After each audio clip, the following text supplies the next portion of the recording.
There seems to be no end in sight as far as the diplomatic tussle between India and Pakistan goes after the Indus Water Treaty. Now, the Indian Prime Minister is set to review the most favoured nation status that India accords to Pakistan.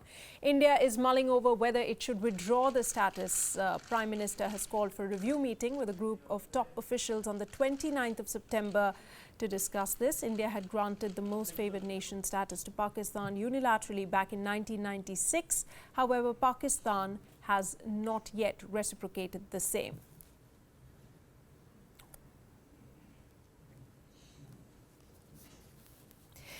All right, to discuss what are the implications and what India can or cannot do as part of its diplomatic move to try and isolate Pakistan or to build up pressure on Pakistan, I have with me in the studio Mr. Rahul Jalali, senior journalist, expert on Kashmir, and our chief domestic correspondent Kartikeya Sharma as well. Let me start by asking you, Mr. Jalali, what do you make of this? Now, first India said, okay, we might withdraw from the Indus Water Treaty, and now it's come to the most favoured nation status, something that WION has been speaking about for a while now. Well, it's sort of some kind of an offensive, but let me sort of come back on the Indus Water Treaty.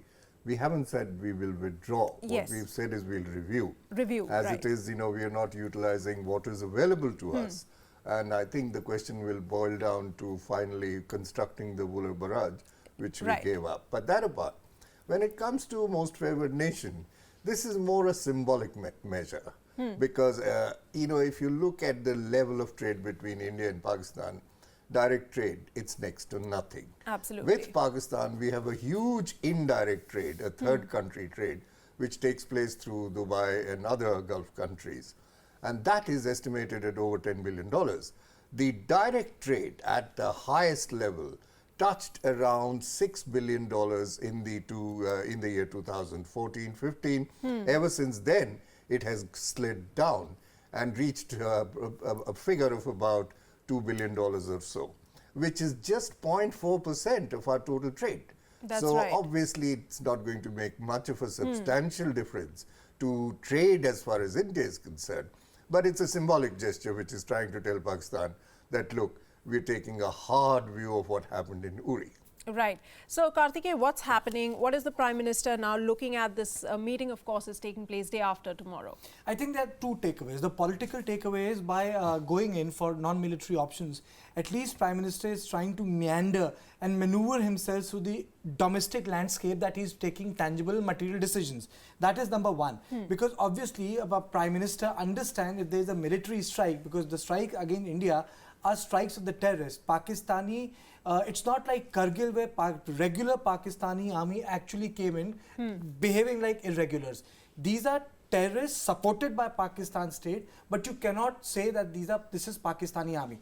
So there is a difference, and if we allow Indian army to cross the border, our chances of getting isolated more than Pakistan is higher. So what the PM does, and the message it gives is he's serious when it comes to Pakistan.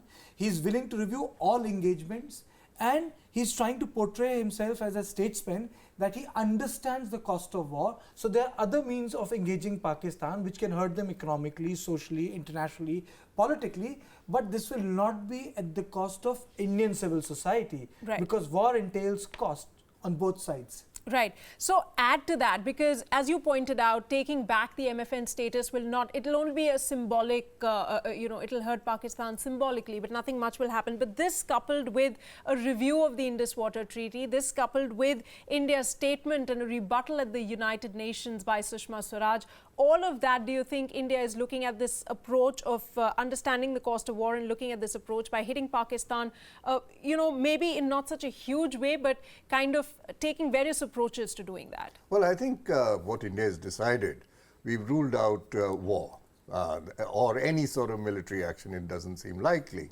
But we've decided to go on the offensive as far as diplomatic initiative is concerned. And all this fits into that pattern.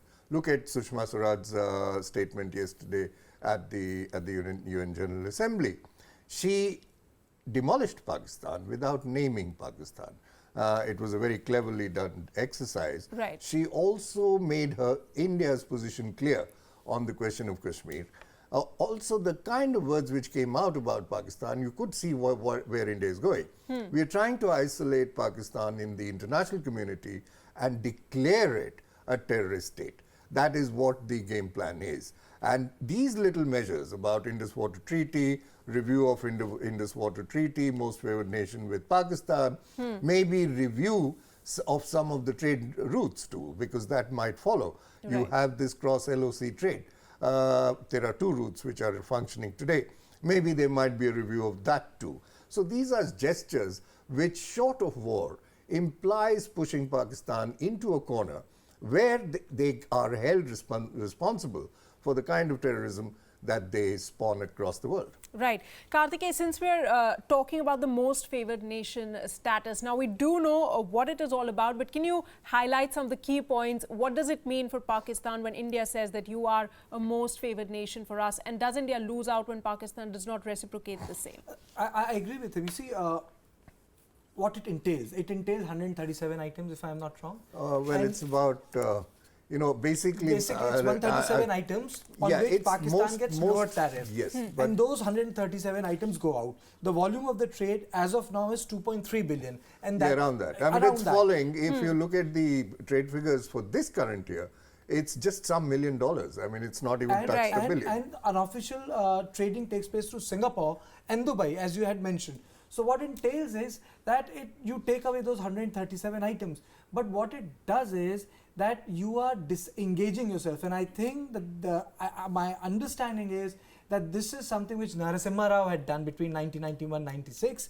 He completely scaled down the operation. He completely scaled down the engagement and the intensity of engagement with Pakistan, because he felt that the political dividends are too little for Indian political leadership to invest in Pakistani political leadership, but the control is with the army. So I think he's trying to take the line whereby river treaty is going to be renegotiated, most favored nation status is being renegotiated. I will not be surprised if the status of the High Commission in India will also be reviewed, because these 2 things which I mentioned weren't even touched when India faced Kargil war and when there was a clash over Siachen also. Right. And even after 26/11, these two issues were completely untouched by political establishment. Right. In fact, that's what we were playing out a reaction from Sartaj Aziz earlier on, which he says that this cannot happen. India cannot do this because this wasn't even done at the time of Kargil and Siachen. But is now should India be now, along with other South Asian neighbors, should India be working towards that and looking at the SAARC summit and making that its next move? Because that's going to be a good platform as far as isolating Pakistan is concerned. It's going to hit them. Well, I think that's already happening. If you look at it, the kind of pressure which we put on, at least on Afghanistan or Bangladesh. I mean, we seem to be talking in unison as far as terrorism in Pakistan is concerned. And it's most likely that both these countries will not participate in this summit. So there we seem to gain a diplomatic edge. But that apart, then we come back to MFN. Most favored nation is just an empty slogan, because nothing is really governed by this, because it's a one-way street where India has given a most favored nation status, and trade between India and Pakistan takes place on the basis of a negative list which both countries have. And what we get from there is rock salt and at times cement. So losing that is not a great, but it's a symbolic message which goes that, look, we are taking a hard view on what's happening and what you're doing.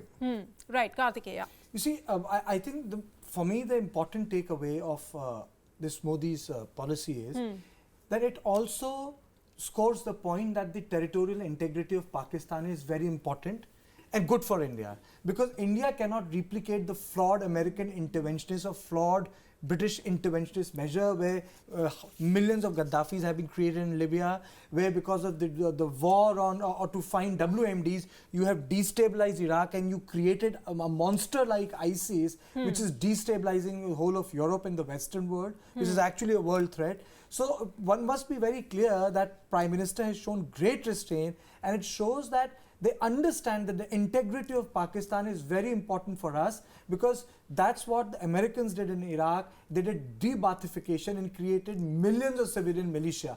ISIS didn't come from the vacuum. It is the trained army during Saddam of a definite ethnic configuration which is joining ISIS. Apart from the radicals or the converts or the people who felt that this is the way to the God, apart from that, the core came from the disaffected people who were purged from the Baathist family or the Baathist party. Right. So I think this approach will have a longer and much beneficial impact because it scores the point a stable and an integrated Pakistan is good for India. Imagine this place broken into 4 parts and run over by Taliban and ISIS-like militants, and that to a country in possession of more than 130 nuclear weapons. Right, so in that sense, it seems like a very well thought out and a measured approach, like we have been talking about for a while now, that will India come out with a knee-jerk reaction? This seems to be like a strategy that India is taking slowly. So, if you had to sum up now what India is doing till now, it's taking a relook at the Indus Water Treaty.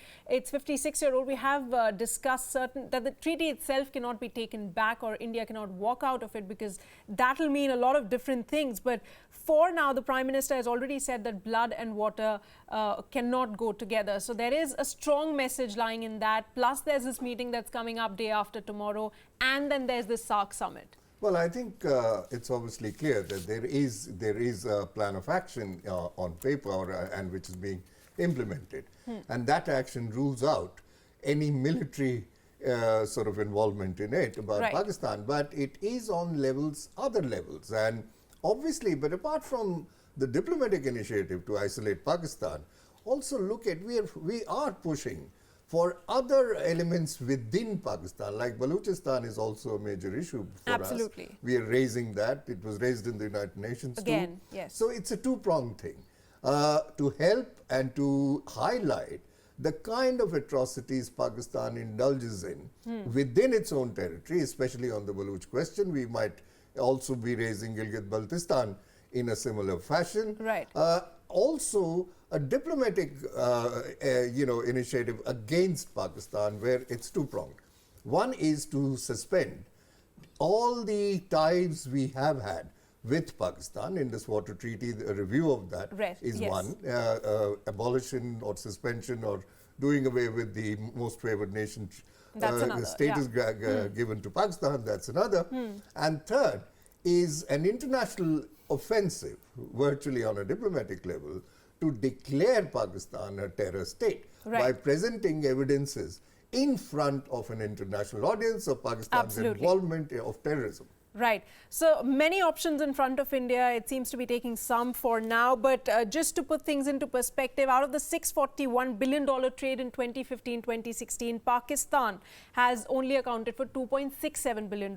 Now, in case India revokes the MFN status to Pakistan, it will only mean diminished imports from the neighbours. So let's wait and watch for that all-important meeting day after tomorrow. For the moment, I'd like to thank you very much, Mr. Rahul Jalali, for joining me, and also Kartikeya for being with us here.